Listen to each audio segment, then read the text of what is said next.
Good evening. It's Sunday night. We're going to start school tomorrow morning, so I'm making this video welcoming you guys in English 11 to week 2. I want to start by introducing the readings that you're going to be doing. We're going to read 2 pieces by Henry David Thoreau. The first one is Walden Pond, and the second one is Civil Disobedience. They're both really interesting for high school students to think about, particularly students that are taking or just took U.S. history. It ties in so much to make you think about what makes us Americans, this ability for us to be able to think freely and decide things for ourselves and create laws and change laws by our vote as Americans. Walden Pond was written by Thoreau while he was living on a pond separated from society somewhat. He really wasn't that far away, but he was far enough away that he felt like he could think on his own and ponder things and live in this little tiny house with very little in the way of entertainment.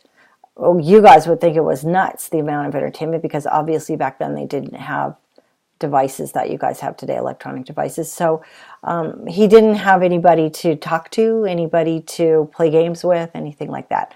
So he had to just think, ponder nature out on the pond, around the pond, and decide what his own thoughts were.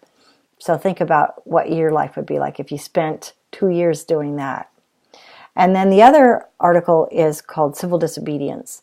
And this is where he talks about how important government is, but how even more important is each man's ability to think for himself and judge for himself and decide for himself what's wrong or right. Think about how much time you spend doing that. How much do you just go along with the status quo and the laws that are made for you? And how much do you decide, this is what I know to be true, this is what I know to be right? So you're going to read those 2, and if you come to class on Wednesday at 9:30, we'll read them together in class and discuss them there, and we'll do an activity together with them. So I think that that's a great day to come. It makes it a lot easier to understand and less work for you and a lot more fun. So I hope to see you there. You're also going to start studying Gothic, the Gothic style. American Gothic is really important as something that was truly American. And next week we'll read The Raven, which was written by Poe, Edgar Allan Poe, and is a real good example of Gothic literature. But first we're going to look at some Gothic art, because that helps you understand what Gothic means.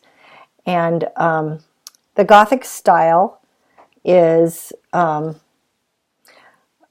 way of expressing maybe the darker side of things that we sometimes try to hide, and that hidden part becomes more powerful.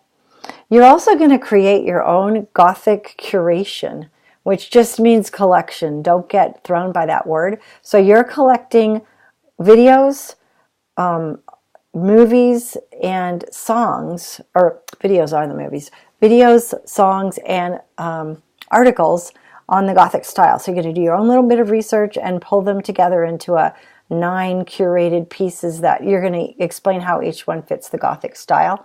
You have till next week to turn that in. So start working on it this week so you have plenty of time to research and find what you think best expresses the Gothic style. It's a lot of fun to do. It's really easy to use the tool that I give you a link to. But if you have any questions or need any help, please feel free to come see me or contact me and I'll help you get that done. It's not hard at all. It's an easy and more fun assignment, I think. So for my question for you this week is, because we're talking about the way Thoreau is looking at his own vision for life, his own mission statement, and also his ability to think through and decide on what he thinks is right and wrong, I want to know, in what way do you follow your own code in life? What do you do? How do you establish your own code? What code do you follow? Any question like that, answer for me. What's your moral code? What's your moral compass? What do you use to determine right and wrong in the judgments you make every day as you go through life?